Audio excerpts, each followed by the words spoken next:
بما ان هذا الشهر المبارك كنصايبوا المملحات بزاف، جيت نشارك معكم هاد الكيش لاباط ديال الكيش اللي كتجي من السما رائعه بعجينه اللي ساهله وما كيتقلصوش نهائيا كما كتشوفوا.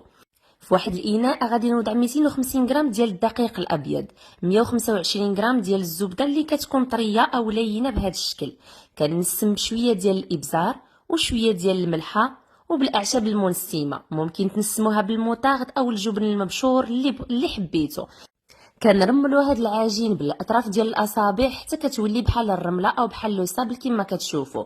خديت واحد البيضه مخفوقه غادي نجمع بلا سباتول كما كتشوفوا بهذا الشكل باش ما يلصقليش في صباعي، وغادي نوضعها فوق سطح العمل.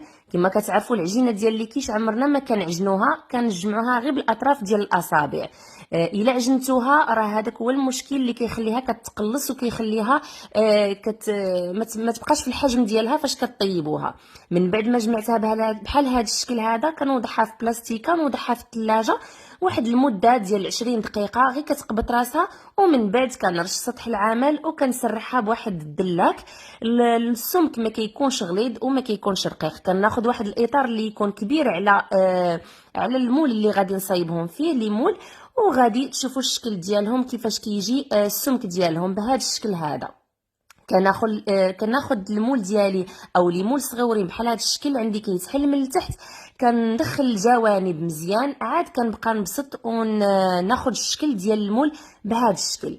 كنحيد الزوائد ديال العجين وكنتكهم بواحد الفرشات، كندخلهم للمجمد كيشدوا راسهم مزيان، عاد كنطيبوهم باش ينجحوا معنا وما يضيع لهمش الشكل ديالهم. ممكن تحتفظوا بهم في الثلاجه حتى تبغيو تعمروهم وتطيبوهم وبالصحه والراحه.